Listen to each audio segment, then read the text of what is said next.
Welcome to the April 2025 Civil Service Commission meeting. We will all stand for the Pledge of Allegiance. I pledge allegiance to the flag of the United States of America and to the republic for which it stands, one nation, under God, indivisible, with liberty and justice for all.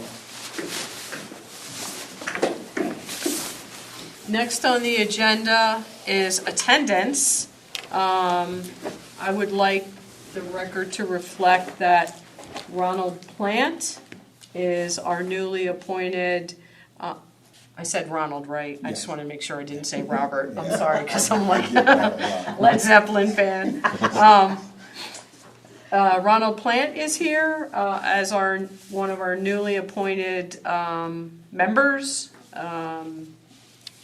Welcome. Thank you. How do you like to be addressed? Ronald, Ron? Ronald or Ron is fine. Okay. Either or. Okay.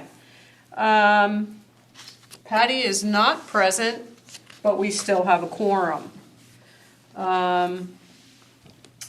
Did everyone have the opportunity to review the March 2025 minutes? Yes.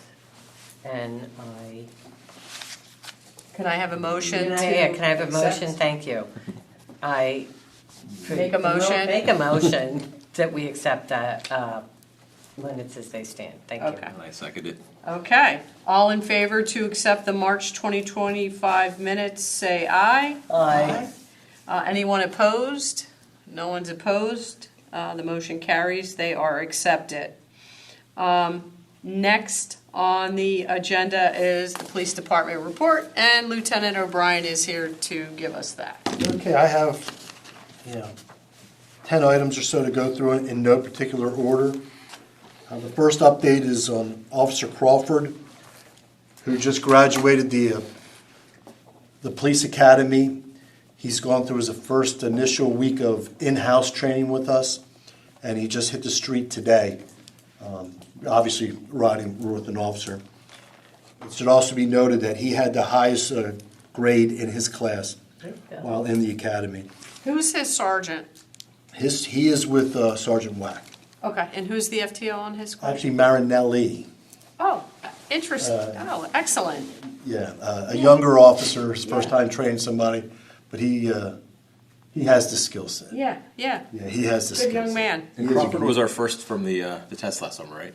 I'm sorry? Is Crawford the first from our test last summer to go through? No, he was actually, believe it or not, he's the third. If you remember with Crawford, he had already joined another police department Oh, Yeah. yeah. and decided to come to us. We just Good. had some interesting conversations with other agencies. But with that being said, that's why, one of the reasons I wanted to point out that he had the highest grade in his class. So So he we- entered the portal and said March More Madness. NIL money. Very, very similar. Okay. If you remember, this board worked, this commission worked really hard with us, and we got him, and we still think that it was the right thing to do so. Yeah. And that by him scoring the highest in his class, I mean, that's one of many indicators we need to see from a young officer, but he can only do one so far, and he did it.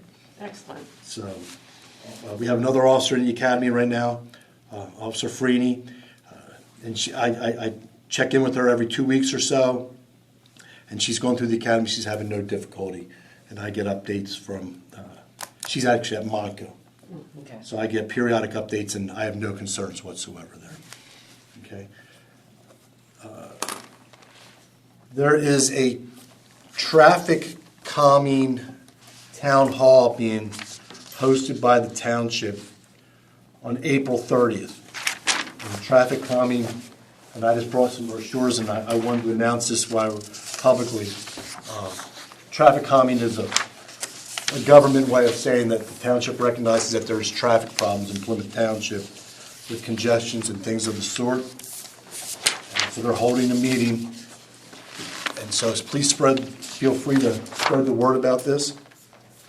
The one thing that's in conjunction with this traffic calming meeting is that the police department, through coordination with the new township manager, we actually just purchased a computer program that gives us live time tracking of problem issues in the township when it comes to traffic. It monitors, I'm not exactly sure, I don't think it monitors cell phones, but things such as Sirius and OnStar and these kind of devices. So not only do we get historical data about what's happened over the last 12 months or so, that we have to build up our database because we just got this program.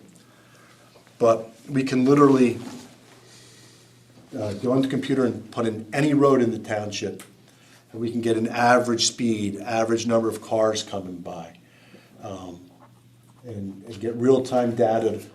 Some roads might have a problem at rush hour, and we might be down there at 10:30 in the morning, so we're not really being effective. Or we can lock in on school zones. Now everybody knows that when we're there, we tend to slow people down. That's a good thing, but we're not always there. So we can run programs to try to get a real feeling of what's really happening when we're not there. So it's almost like a traffic study where you can break it down, like you're given, is it, although it's real time, is it broken down in like 1 hour blocks or 15-minute We are still- increments? We are playing with it right now. We're in the stage of, we have like 4 administrators. We noticed that some of the speed limits were posted wrong in the program. Well, obviously, that's pretty damning, right? If we don't have, so right now, we're going through all the roads, making sure the speed limits are right. And we have officers that are tinkering around to learn how to use this the best, mainly in the highway office. And then some people with rank, we try to oversee it.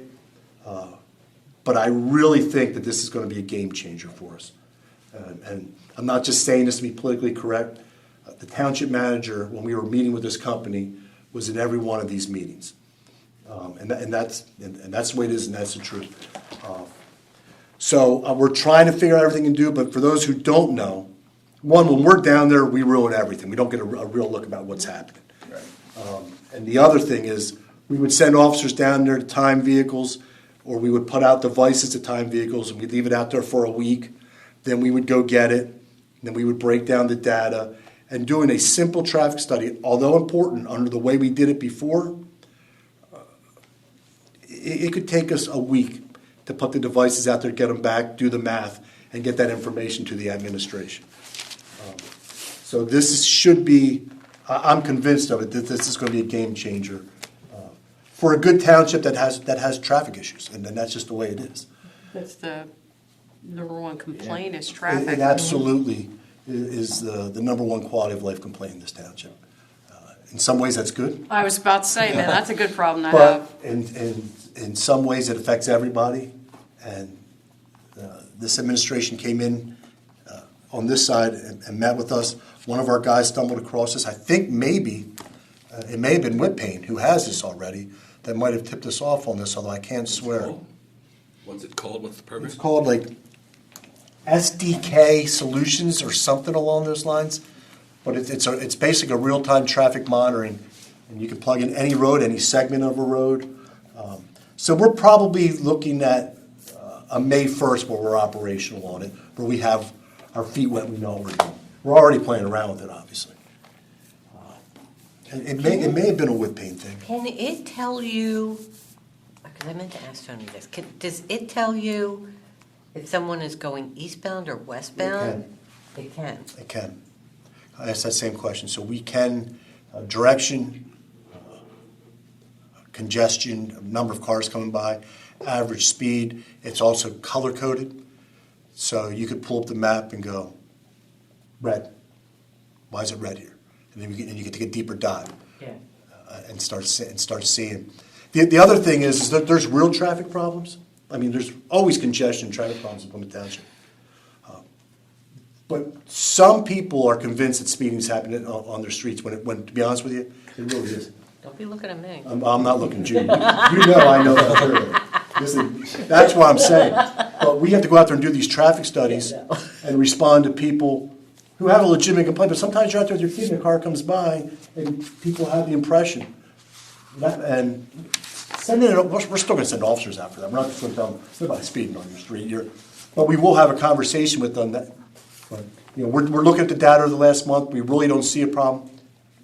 But we're still gonna respect your complaint, have an officer out there. This isn't just to dismiss people, but it can help us target the right places at the right times in the right neighborhoods. And I believe that. So I wanted to pass that on. We are also going to have a town hall meeting in May. This traffic calming is really from the township side and the council. We're going to be a part of it, but they're leading it. But the police department is going to hold a open forum sometime in May, but it'll be after the May civil service meeting. So I'll talk more about that in the May meeting. We are hosting the Shredder event at the Votech School this Saturday in conjunction with Representative Scott's office. So they wanted to hook up with us, we wanted to hook up with them. So just want to make you aware that that's not the police department, that's the Police Officers Association that will be doing that. That's 9 to 12. And where's that, I'm sorry? Central Monaco Technical High School. Yeah, at the tech school. The Officers Association with Representative Scott's office. This Saturday, just because it's been a little while, we like the next candidate on the list. We're not coming to this commission seeking approval to move that forward at this point in time. But he's in the Reading Police Academy, and he's going to come down on Saturday, and we're just going to talk, see how interested he is, if and when it comes. But just that we like him. I don't want too many months to go by where he's just a name on a list. So we talked on the phone this week, and I just think it's the right thing to do for all of us to sit down and see what each other are thinking now that we're getting to be 6 months or so past when this list was certified. And people can go a long time and we don't reach out to them. We're trying to change that, especially when we like the next candidate. Are we queued with the next 3 on the eligibility list? In terms of we've done backgrounds and we're satisfied and all. No, as far as the civil service goes, you know how we have established the that rule of rule? three. The rule of 3? Her question is our current list have 3 names on it, or did we hire off the top? And I don't remember that top of my Right, head. so we had several of those rule of 3s, but I think we're due for the next one when the time comes. Okay, when you, Right. okay. Yeah. And I don't even think the chief's going to have me come as a representative of this board. He obviously has to speak to council. This is really about really my replacement. Is No what one the- can replace you. Yeah, well said for the record. But we're good with the promotion exams till after I leave. We timed them that way with this board's. But the hiring list itself, if they waited till after I left, we'd have to start a whole new hiring process, which isn't necessarily bad, but we all know what goes into that. Yeah. And we feel comfortable coming before this board, and obviously if this board agrees, this next candidate is a good guy. And the one after him, I believe in also. So I just wanted to be open that we're meeting with him. We're not coming before you right now asking to move this forward, but this is more just like for us to have a cup of coffee and talk and let him know that we're still interested. And then the chief has to meet with the powers that be to see if they'll bring somebody on a couple months early, knowing that, and all that. But I just thought this board should be aware that that's still moving along. We talked before with this board about the grant writing has been an issue in our department, about us not being proficient at it. I told you that's something that we're concerned about and we're working on. We have a program that helps us do our general orders and our policies. It's called Lexipol. Actually, the commissioner of this board is really the one who got that set up before she departed. But we still use that program that got Yeah. initiated back then. They have a grant writing function, Oh, interesting. which got by us, like every other company with their services. Some of them they'll assist for free, and some of them they charge an extra fee also. We just found out about this in the last 3 weeks or so. But Sergeant Wack, who's going to be the next lieutenant, has been tasked to kind of take over this grant writing and what are we missing? What can we be doing better? It's been a hole in this department probably for 25 years. Lost money on the table. I'm sorry? Lost money, right? Yeah, I lost money. And and when you do, especially these government ones, I'm not talking about it. It can be long and complicated, and your success rate isn't always great. So there's a lot to it. You pay $4,000 for a $10,000 grant, knowing that you might not get it, and all these side issues. But we're looking at some bigger items. We also have the social workers up and running, and I cannot begin to tell you what a success this program has been. Really? The boss, the supervisor came and worked with us for like 3 weeks before they sent the person who's going to be assigned to us. So that the supervisor had to take like 2 weeks to learn, and now the employee who's with us, Fiona, had to learn. I think it got kicked off on March 10th, and we're tracking the stats. 60 calls a month they're getting involved in. And that's with them, two different people learning, and us getting to know them. Veteran outreach, unhoused outreach, medical calls, just like hoarding, everything we talked about. Very popular with the officers, because we talked about before, there's people that probably needed a second level of care, or at least a second level of follow-up. And I'll say right here on the record, our officers went out there. If it met our criteria, it did. If it didn't, it didn't. And we pretty much move on. Well, we're not moving on anymore as a department. Officers will make copies of reports, supervisors will make copies of reports, and they leave it for, and then I go back, and I gotta be honest with you, this could easily, this isn't department policy, this could go from a part-time position to a full-time position in terms of the workload being there. And the two people from this company that have come down have been fantastic, but they also can assist with certain types of grants. But it has to be about like with a social services type. They can't just get us, a VEST grant or something like that. There has to be like some kind of attachment to the social service work. And we're also starting to coordinate with them. We just put that on hold for a little bit while they're getting used to this job description. This has been a fantastic. I'm a little bit old school. They say we're going to start doing this stuff. I go, it can't hurt, but I'm a little bit like, really, this is where we're at. And I don't ever come in here and BS this board, and I'm blown away. I'm blown away by what we're getting out of this. Well, it allows you to go back to policing Right. and you're not social workers. Yeah, and there's a whole gap in between that, Yeah. that we just move on. I mean, it's what we do, I'm sure if you didn't hear, there's a pretty significant incident in Pottstown where an officer was shot over the weekend.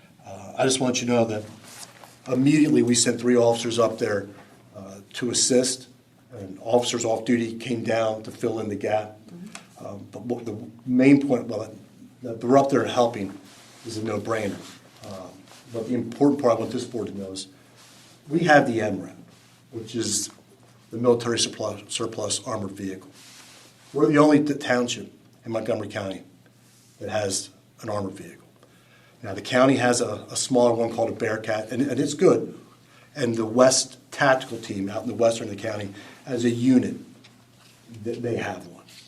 I believe it's the western unit. To my understanding, but we have, so when something happens, they call us. And to go up to Pottstown with that, you need 2 officers. It's not the easiest thing to drive. It's not really designed to be driving, on Germantown Pike. It can be, but it's, you need those extra set of eyes. But when this kind of things happen, we're one of the first departments that people reach out to because they want an armored vehicle up there ASAP, obviously.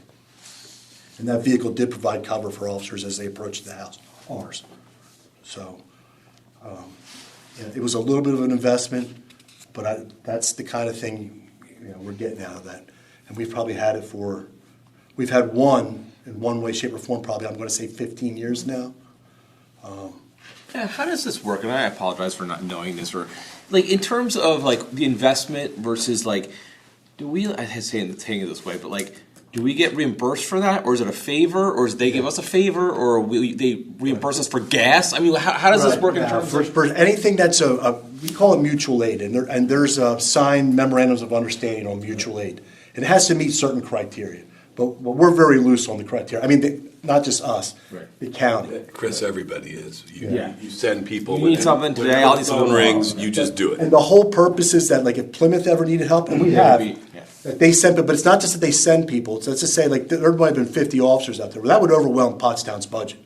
Yeah. So everybody in the mutual aid pack agrees to send their officers and their equipment at their own expense.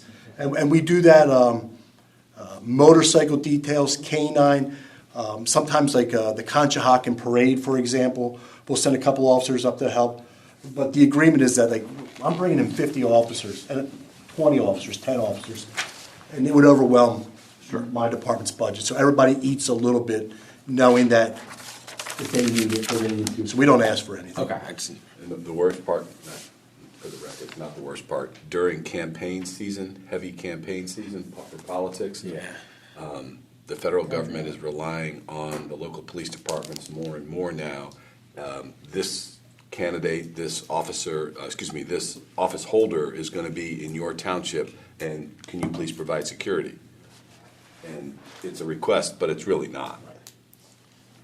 Yeah, not provided. Yeah, and matter of fact, we actually have, we have a 5-year plan. We actually have it written into the heavy election years to build in about $15,000 more in overtime. And because a learning lesson from last election cycle, that we were getting Once a beat week up. we had someone here, yeah. Yeah, we were getting beat up pretty good in this area. When you live in Montgomery County, or you're law enforcement in Montgomery County, there's a couple counties that really make a difference in the campaign size. country. Pennsylvania as a state does, and Montgomery County as a county does. So you'll see a lot more traffic here in terms of major political events. Us, a couple places. I don't need to tell you, a couple places in Ohio. Well, it used to be Florida, not so much more. Michigan, not being political, but they hit this area more than they hit other areas, and it took a toll on us this year in manpower. And I don't want to be dramatic, but it wasn't. But everything, but it's it- time and money and Yeah, bodies. one event could be 15 officers for 13 hours, you know. And we tend to try to stay self-reliant before we go outside, just the way we do business. The majority of our officers are conducting de-escalation training this month. The first course was earlier this week. We're going to be rotating some more officers through. Not only is this important to my boss, but it also became a requirement to keep your police certifications last year. And I don't know if they do it every year or every other year, but we have certain things we have to do to stay certified as a police officer, and they've added de-escalation training to one of those things. And that's a welcome addition, you know. Who teaches that? Is that MCS? I honestly do not know. Okay. We had it over here, so I didn't even pop in, but we had about 9 officers in this first class, and now we got to rotate them through. Yeah. We are also conducting inclusive hiring training. Later in April, I'm coordinating that with an agency called Dive. That will be it's going to be a series of 3 classes. The first one is about hiring, so we're including all the supervisors in that one. And the township manager, human resources are also attending because they hire people too, right? Mm-hmm.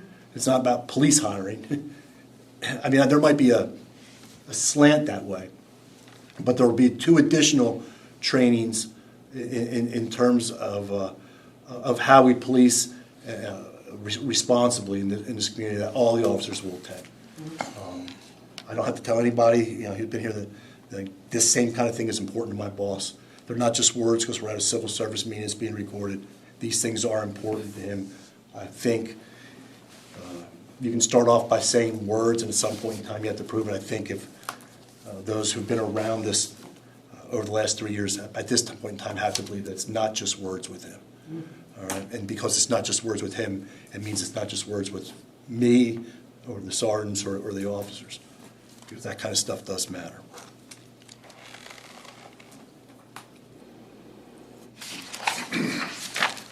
And I think that I went through all the points I wanted to bring up for this. As always, if anybody has a question.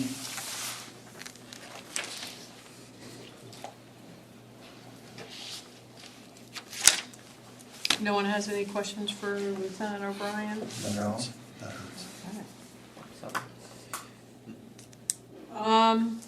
Old business. Old business. Citizens Police Academy is scheduled to attend our May meeting. So they will be here with us on May 8th. Super excited about that.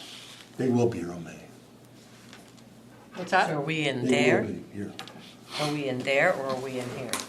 Ooh, on location. This is actually the room they meet in when we're not in here. They're doing firearms tonight, so they weren't gonna come here anyway.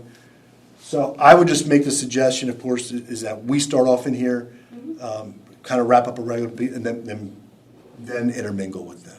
Because there may be things that will be discussed that. Yeah. Okay. New business. Do we have any new business?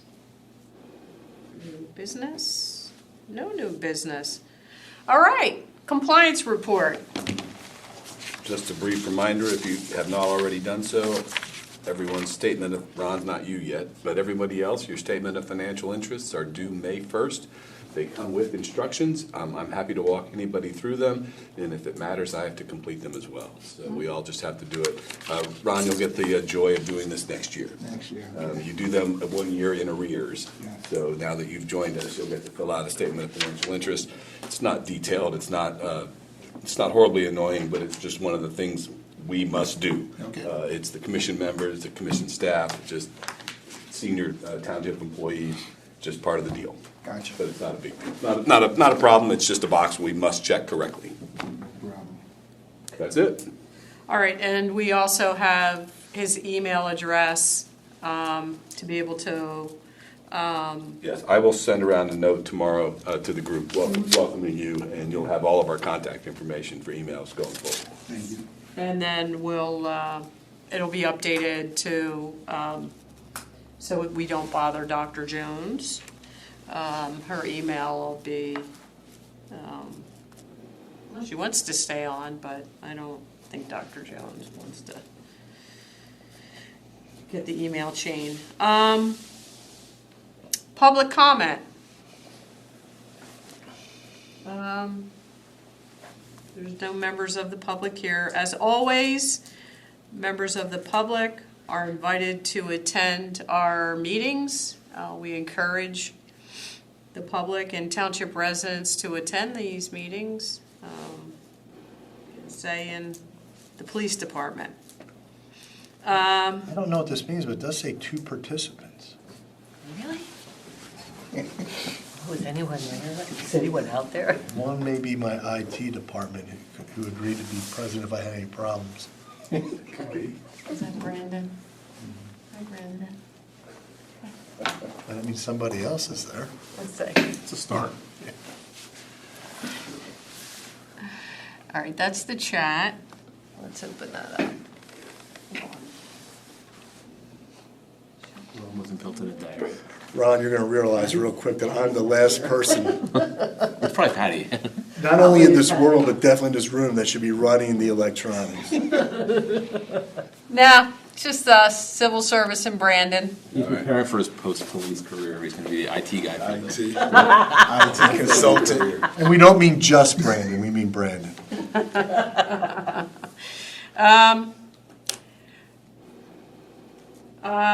Closing comments, I would just like to thank Ron for volunteering for this commission.